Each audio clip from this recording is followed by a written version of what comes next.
Yes, game week ke-6 sudah resmi ditutup ya setelah pertandingan antara Everton dan West Ham yang berakhir 1-1. Dan saat ini standing sudah di lock ya, klasemen sementara sudah di lock dan Chelsea berada di posisi ke-6 ya dengan 8 poin, 2 kalah, 2 menang dan 2 imbang ya.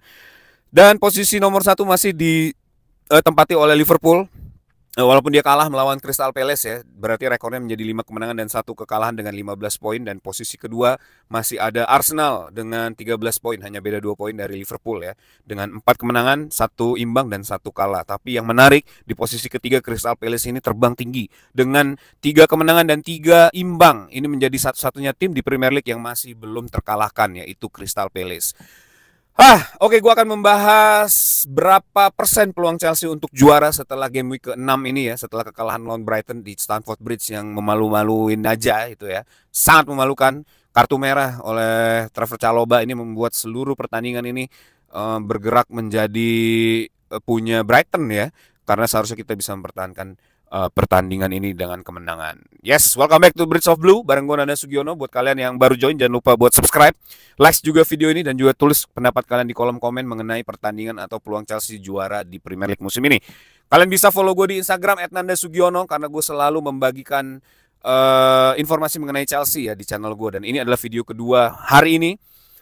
Dan gue sedang beraktivitas di luar, jadi harap maklum ya tidak di studio. Oke, kita bahas saja mulai dari pertandingan antara Brentford melawan Manchester United yang lagi-lagi ya, Manchester United ini kalah 3-1 melawan Brentford, tim yang memang menyulitkan tim-tim lainnya ya.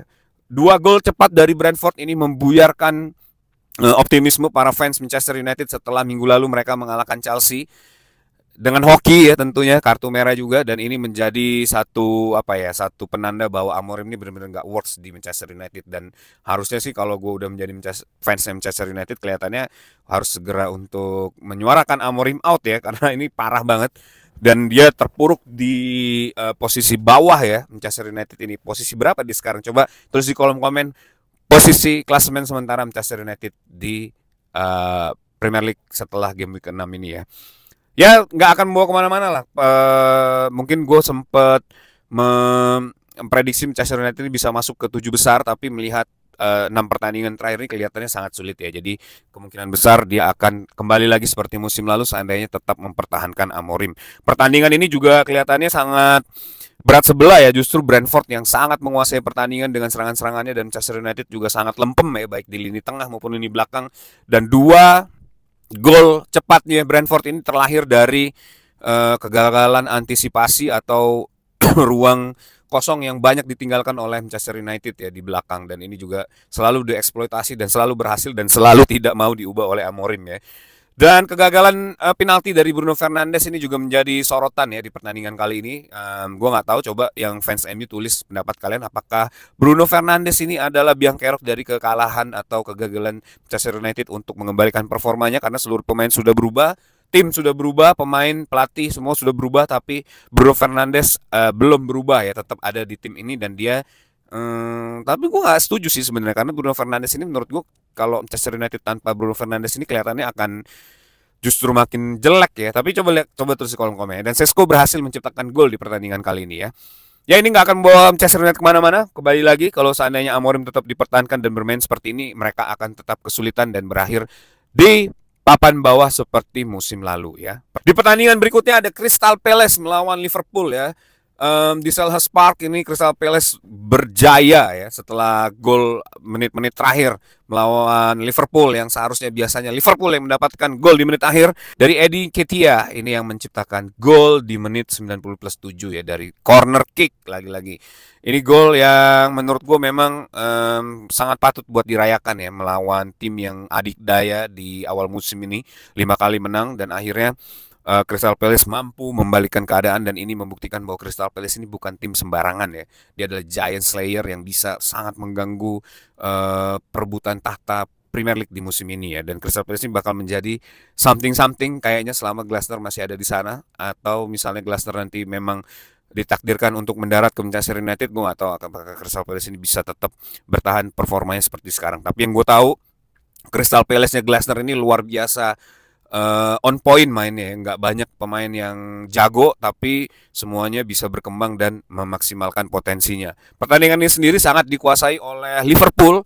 Hampir 90 menit Liverpool selalu membobardir ya gawangnya Crystal Palace, tapi balik lagi pertahanannya Crystal Palace yang sangat solid. Henderson ya itu juga luar biasa, terus juga Mark Guehi dan Lee Corks itu juga wow, itu benar-benar backline for impian gua sebenarnya yang ditunjukkan oleh Glasner di Crystal Palace ini ya. Dan kita lihat memang serangan dari Liverpool walaupun bertubi-tubi tapi tetap sulit untuk mendapatkan gol sampai menit terakhir ya. Bahkan Liverpool baru menyamakan kedudukan di menit 87 ya lewat Federico Chiesa, itu juga second ball yang memang kosong banget ya. Memang itu ada scrimmage yang bisa dimanfaatkan oleh Chiesa, tapi balik lagi akhirnya Crystal Palace bisa menangkan pertandingan ini, dan ini membuktikan bahwa Liverpool ini bukan tim yang superior ya. Dan invisible itu memang nggak mudah gitu. Bahkan Manchester City aja waktu treble hampir invisible tapi ternyata gagal ya. Dan ini membuktikan bahwa Arsenal di eranya Arsene Wenger itu memang sangat adikdaya di Premier League. Tapi kita nggak bisa memungkiri bahwa football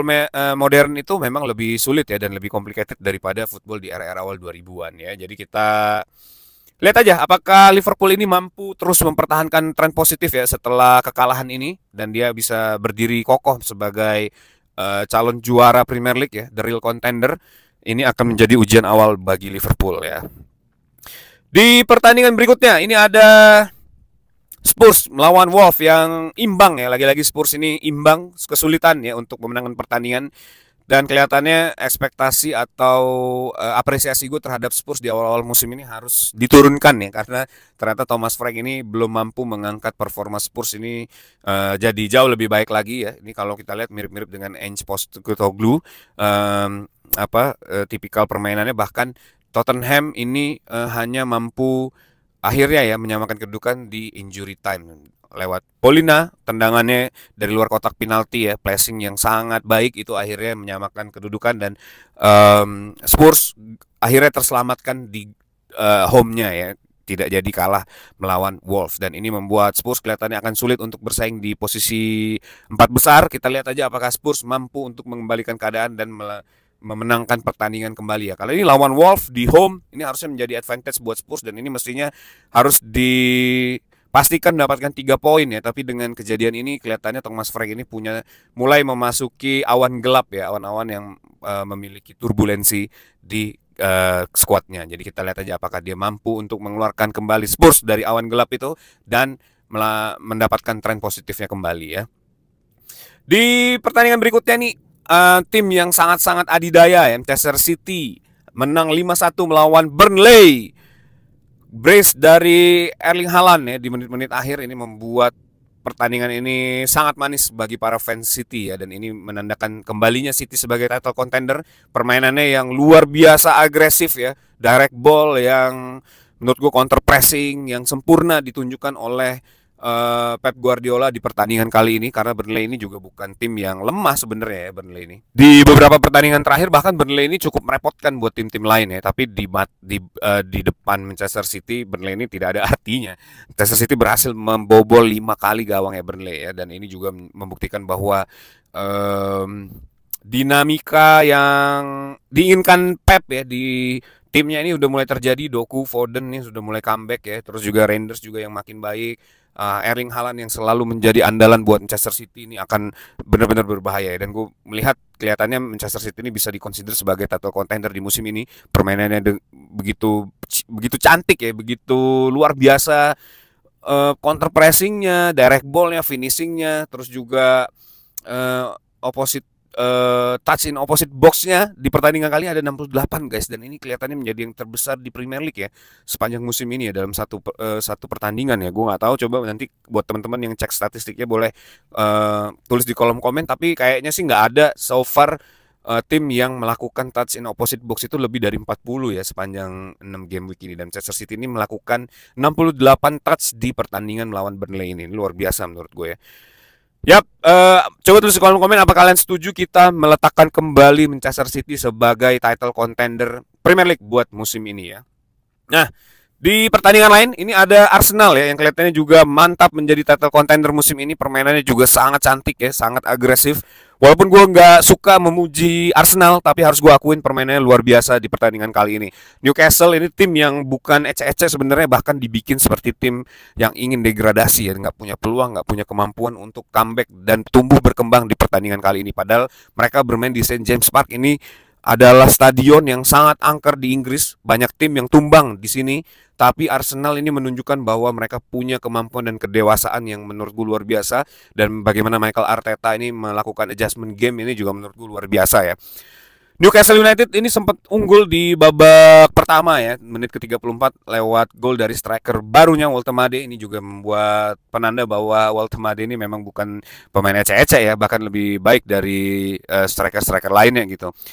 Tapi kemampuan Arsenal untuk memitigasi ketinggalan ya, ini untuk comeback dan memainkan permainan terbaiknya juga menurut gue luar biasa. Secara permainan Arsenal ini sangat menguasai, tapi sayang belum ada gol dari open play. Seluruh gol yang terjadi di pertandingan ini datang dari set piece ya, corner. 2 gol dari Arsenal ini juga datang dari corner, walaupun sempat punya second ball dulu ya, tapi akhirnya juga berhasil menciptakan gol. Dan gol terakhir dari Gabriel ini juga menandakan bahwa para haters itu kelihatannya harus dibungkam ya, kalau kata Gabriel ya, dengan gestur-gestur yang dia keluarkan ya. Bahkan fans Arsenal sendiri kelihatannya sudah mulai sumpek sama Gabriel, tapi lewat golnya di menit-menit akhir ini mereka kembali memuja-muja Gabriel ya. Kita lihat aja reaksi para fansnya Arsenal. Dan apakah Arsenal bisa menjadi juara Premier League di musim ini? Coba tulis di kolom komen menurut kalian. Kalau menurut gue sih belum ya. Kelihatannya masih Manchester City atau Liverpool yang akan merangsek ke papan atas Premier League ya. Mungkin Arsenal ini bagus, tapi biasanya dia setelah di putaran kedua nih akan banyak turbulence yang terjadi di Arsenal ya, seperti di musim-musim sebelumnya. Jadi gue yakin itu. Kita lihat aja. Tulis di kolom komen apakah Arsenal mampu menjuarai Premier League di musim ini. Di pertandingan lain ini juga ya, pertandingan yang sangat bodoh menurut gue ya. Chelsea kalah 1-3 melawan Brighton. Sudah gue bahas di Rate the Player juga ya, bagaimana kita melakukan approach, bagaimana Trevor Chalobah ini terkena kartu merah, dan keputusan dari Enzo Maresca juga yang cukup aneh ya. Jadi itu semua udah gue bahas di Rate the Player, tapi yang mau gue highlight adalah bagaimana Enzo Maresca seharusnya mempersiapkan plan B ya untuk memitigasi kejadian seperti ini. Dan gue udah bilang di pertandingan melawan Manchester United ya, setelah pertandingan itu, bahwa Enzo Maresca harus mempersiapkan banyak skenario karena kita akan melawan banyak banget tipikal tim ya, bahkan di Premier League pun dengan perkembangan yang terjadi, dan ini terbukti ya. Dan memang lagi-lagi Enzo Maresca ini punya rekor yang jelek ya melawan Hazlier. Itu berarti sekarang sudah 1-3 ya, 1 kali menang dan 3 kali kalah melawan Brightonnya Hazlier. Dan ini membuktikan Chelsea ini punya masalah yang serius di dalam skuadnya, terutama di dalam squad depth-nya ini, karena banyaknya pemain yang cedera ya di awal-awal musim ini. Dan ini juga kelihatannya merupakan efek dari banyaknya pertandingan yang dijalani Chelsea di musim lalu ya, termasuk di Club World Cup dan lain-lain. Dan ini efek yang terjadi, yang gue khawatirkan juga, dan sempat gue bahas juga. Ini akhirnya baru kita tuai di awal-awal musim ini. Tapi gue nggak tahu apakah ini lebih baik dari musim sebelumnya, karena musim sebelumnya kita flying high ya di awal musim, terus juga abis itu kita turbulence di pertengahan musim. Tapi dengan adanya turbulence di awal musim ini, apakah Enzo Maresca bisa memperbaiki diri dan mengkatrol performanya Chelsea ya sampai akhir musim, seperti yang dilakukan oleh Antonio Conte, sampai akhirnya kita bisa keluar sebagai juara. Tapi dengan kekalahan Chelsea dari Brighton ini di game week ke-6 ini, peluang Chelsea menurut gua dan Bridge of Blue untuk menjuari Premier League ini turun menjadi 60% guys. Karena setelah ini kita akan melawan Liverpool, kita belum ketemu tim-tim besar ya di Premier League. Kita baru ketemu tim-tim middle, dan kita nggak bisa mengalahkan mereka. Bahkan kita trennya sangat negatif ya. Gue nggak yakin kalau seandainya kita bertemu dengan tim besar, dengan squad yang ada sekarang, dengan cedera dan seluruh permasalahan yang ada, apa kita bisa mengalahkan mereka atau tidak ya. Coba tulis di kolom komen. Tapi buat game week ini 60% peluang Chelsea untuk menjuarai Premier League ya. Buat kalian semua coba tulis di kolom komen berapa persen atau mungkin nggak Chelsea untuk juara Premier League di musim ini, dan apa yang akan terjadi ke depannya. Apakah Enzo Maresca akan dipecat, atau justru Enzo Maresca bisa mengembalikan performanya dan twist ya, menjuarai beberapa piala gitu. Tapi kalau melihat performa sekarang, kelihatannya untuk menjuarai beberapa piala pun sulit ya menurut gua. Nah, coba tulis di kolom komen. Dan that's it video for today ya, video kedua hari ini. Terima kasih buat kalian yang sudah nonton video ini, dan jangan lupa buat likes, komen juga video ini ya di bawah, tulis opini kalian. Dan yang paling penting jangan lupa buat subscribe, klik lonceng di bawah setelah subscribe supaya kalian nggak kelewatan video-video gue mengenai Chelsea ya. Support gue buat sampai ke 10.000 subscriber di akhir tahun. Kalian juga bisa follow gue di Instagram @nandasugiono karena gue selalu update mengenai Chelsea di channel gue. Dan tetap dukung Chelsea karena kita akan menghadapi Benfica di home Stamford Bridge di Champions League stage ya. Once the blue, always be blue, up the Chelsea.